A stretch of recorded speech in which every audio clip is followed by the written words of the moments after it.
I'm Lee, and this is my 94 garage-built Sportster. Essentially, the idea to build this bike came about in Wildwood, New Jersey, sitting in a hotel room at a bike event without my own motorcycle. Had to be there for work, so you're around looking at all these motorcycles, and it just sparked my interest to build my own. So, knew I wanted to be a Harley. I wanted it to be a Harley just because it's a Harley, and that's what it had to be in my mind. So there was a few things that I knew I wanted outside of that. I wanted more of a moto theme. So it all started up here with the front tire. I knew I wanted the knobby tire. These are a set of rims off of a '06, I believe, YZF 450. Had a buddy that wanted to convert his YZF 450 to a supermoto. Had these wheels sitting in his storage unit. Made a deal with him right then and there on the spot, and that began the build. Had the wheels before I even had the bike. So from there, the search happened. The search started, and on eBay, just started searching eBay, Craigslist, whatever kind of marketplace was around at the time. Came across a 94 Sportster. It was labeled as an 883. Laid down, so went and looked at it. It was the perfect donor vehicle for this build. So popped on it, immediately drove it home, stuck it in my friend's parents' garage I think picked this up late November in Northern Illinois. So building this bike in a garage in Chicago in winter wasn't the ideal time to build a bike, but at the same time, plenty of cheap beers and some good Jack Daniels. We got through the winter and this build happened. So had the wheels, had the bike. Now I had to get everything to jive together. Some of the things that you don't think about when you start a bike build is what's gonna take the most work, what's gonna take the most energy, focus, creativity. So the wheels were a big one for me. I'm trying to mate Japanese dirt bike wheels onto an American-made motorcycle. So people deal in SAE, wheels are metric. So I had to figure out how to use a lathe, had access to just a general hobbyist, let's call it a Harbor Freight lathe. Had to figure out how to machine my own axles, tons of measurements, learn how to, a couple of YouTube videos at night, learn how to cut and measure. So the axles on the wheels, front and rear, are metric, made to work in standard Harley forks and 3/4 dropouts from the hardtail. Then from there, now the wheels are mounted. The brakes were the next thing. So you can't just stick your standard Harley brakes on Japanese wheels. So that was the next search. Came across, because of the dirt bike theme, came across a YZ 250 front caliper. So now I got to work on how to make that jive with two floating calipers. So now I need to space it out correctly. I need to cut the mount. And none of this was really done with special tools. This was essentially a cutoff wheel, a belt sander, and that's it. Very rudimentary. Did buy the hardtail kit, so it's mated to front half of the frame, stock Harley, allows me to keep my VIN number, no hassle with the man. Once I got the wheels on and the brakes fitted, then it was time to look into the controls. Found a set of Pro Taper handlebars, but again, everything is 7/8 on the Pro Tapers versus 1" on your Harley controls.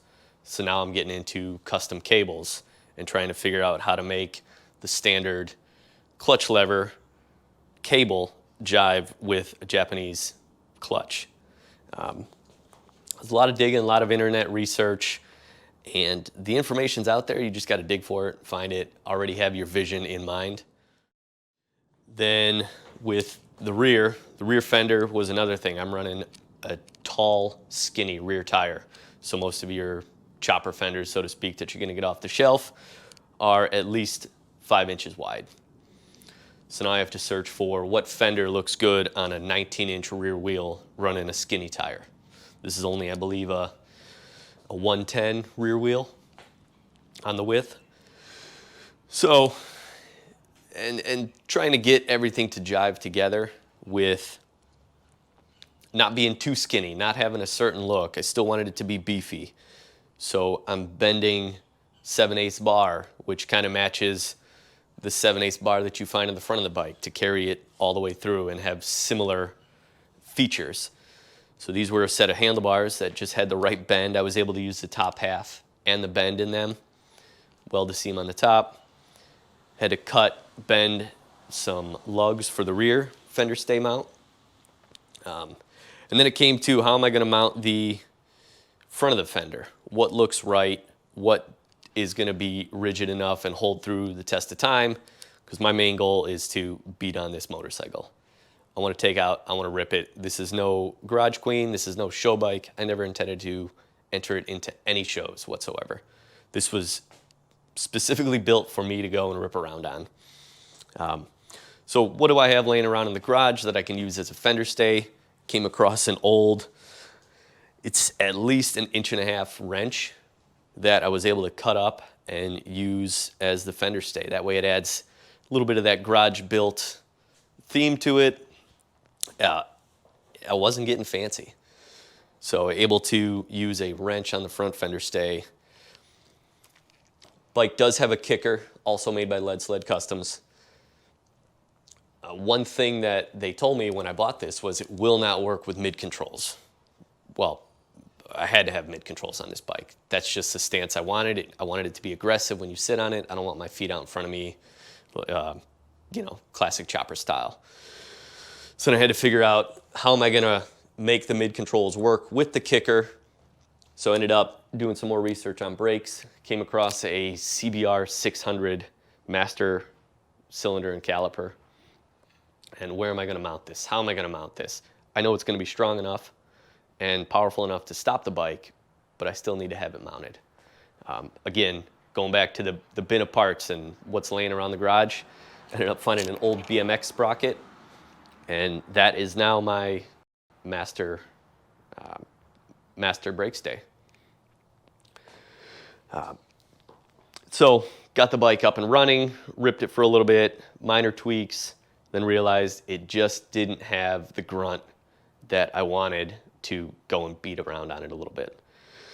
Ended up digging into the motor. It's got a 1275 kit by Hammer Performance, cams, ignition. I still wanted the stock carb, and I'm probably at the limit of the carb, but still wanted the stock carb because I like that look. I didn't want your classic Super E. I just feel it didn't fit the look of the bike. That was too old school. So did everything in my power to keep the stock carb, rejetted that, went through it, made sure all the jets were proper. Let's see, where next? The exhaust was another thing. I wanted that tracker style exhaust, just high and tight. Again, don't have any previous exhaust work, but we had that 110 welder sitting in the shop. So ended up buying some pipe and just holding up, cutting, pie cutting, making sure the pipes are right. And it kept that just tracker, aggressive dirt bike look to it.